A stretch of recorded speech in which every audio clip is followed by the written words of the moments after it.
Hello guys, welcome to my channel.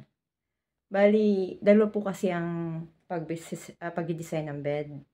Hindi naman nila tinuro yun kung ano talaga standard nila. Basta-basta ganun-ganun na lang. Papakita ko sa inyo yung una nilang tinuro. Kasi ako, binago ko yung aking sabi ng aking supervisor, ibalik ko daw sa dati. Gawin ko lang daw yun pag stay over. Pero para sa akin, maganda yun kasi hindi mahihirapan ang guest.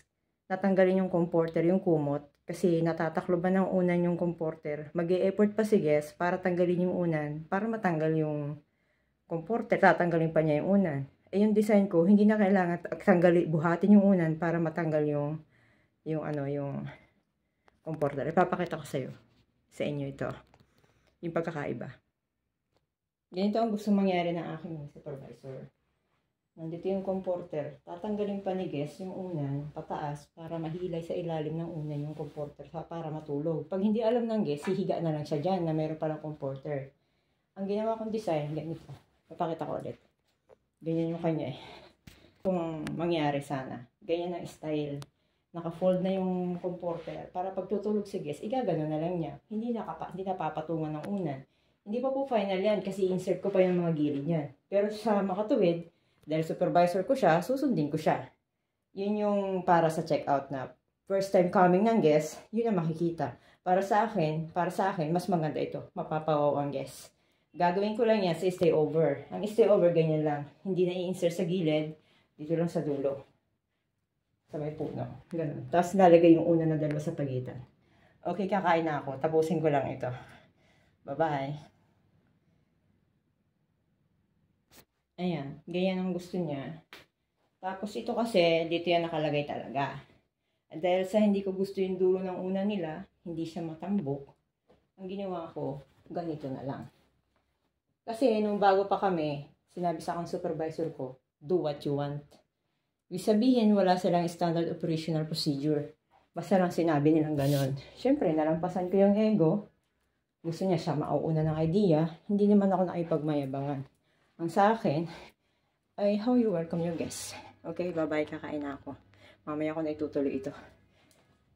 Madumi. Balagan eh. Ayan. Okay, bye-bye. Bye-bye, room. Maganda naman daw yung gawa ko. O hindi ako makipagmatigasan. Sa akin lang naman yun kasi big bed to eh. Hindi naman to double bed. Pwede ko yung gawin sa double bed. Pero okay na rin. Diba? Maganda yung kakaliwanagan. Kasi napansin din ni Giselle yun. Nagandahan si Giselle. Wow daw, sabi ni Giselle. Ate, ang ganda ng ano mo. Okay lang ba yan?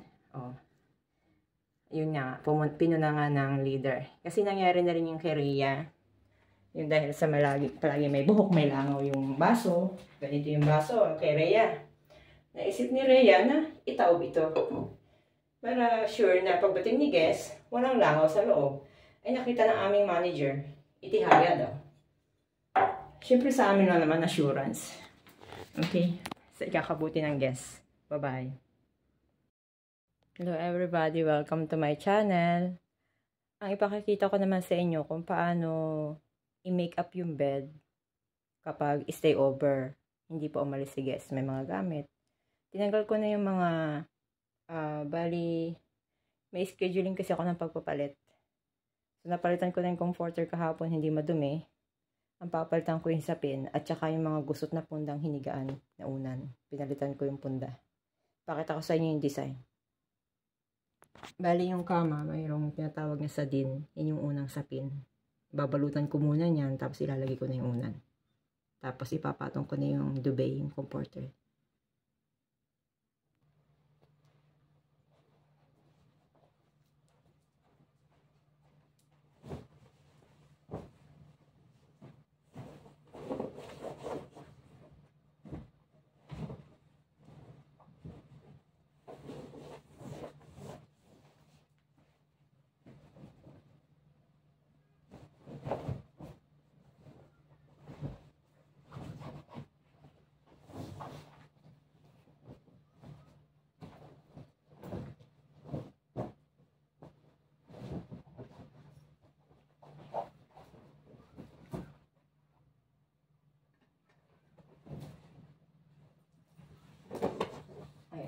Nabalutan ko na siya. Ito namang comforter ang ilalagay ko kasi hindi ko na to pinalitan honestly kasi malinis pa at kahapon ko lang kapapalit ko lang kahapon. So, i-arrange ko lang siya. Actually, 5 minutes lang eh. May tawad sila sa akin. Nagaganda ko talaga ito. Kasi kapag may complaint sa akin din ang dali nito.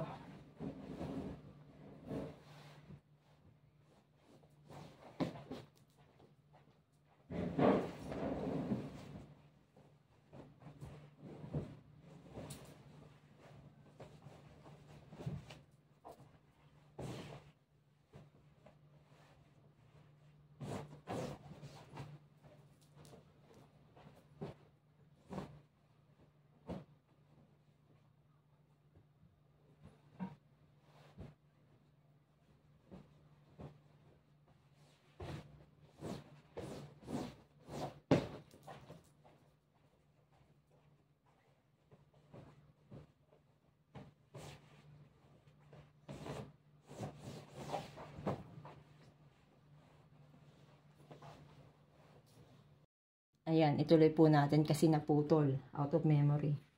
Yan yung design ng makeup bed. Ito yung nakapatong yung comforter. Makikita nyo, may design. Wala pong standard kung gaano ang sukat. Ako na lang nag-set up na kasya yung unan dun sa blanco na to. Kailangan kasya yung unan dito. 1, 2, 2 kalahati. Wala silang standard na gano'n. Basta makitang gano'n ng ayos. Ilalagay ko yung unan.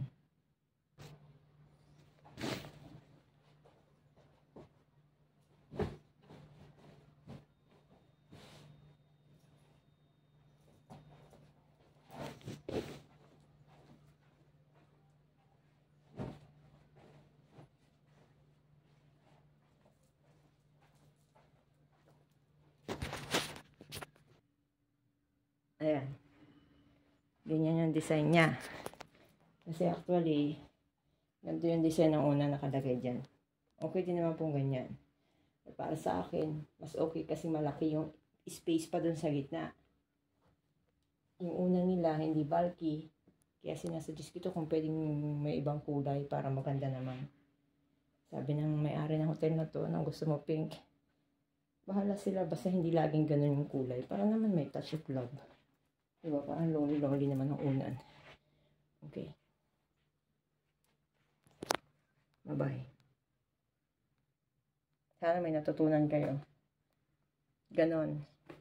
Bali, ang check-out ko ay marami. Stay over. Hindi basta ini-stay over. At ito, minsan yung guest, iniiwan niyang sarado yung cortina. Binubuksan ko yan para makita ko yung sahig kung madumi. Ngayon parang may nakikita ko mga puti-puti, kailangan i-vacuum. Pero kung wala pong puti-puti, kahit hindi na i-vacuum siya. Okay? Diba, may isang piraso lang ng kalat, pulutin na lang. Ganon. Bye-bye. Tapos na ako sa CRA. Tapos sa yung task ko, imamap ko na yung elevator. Tinanong ko ng supervisor ko kung kailangan ko pa ng help. Sabi ko, anong oras na ba? Sabi niya, 2:15. Sabi ko, no need help.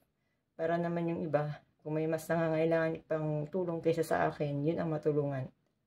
Bye-bye.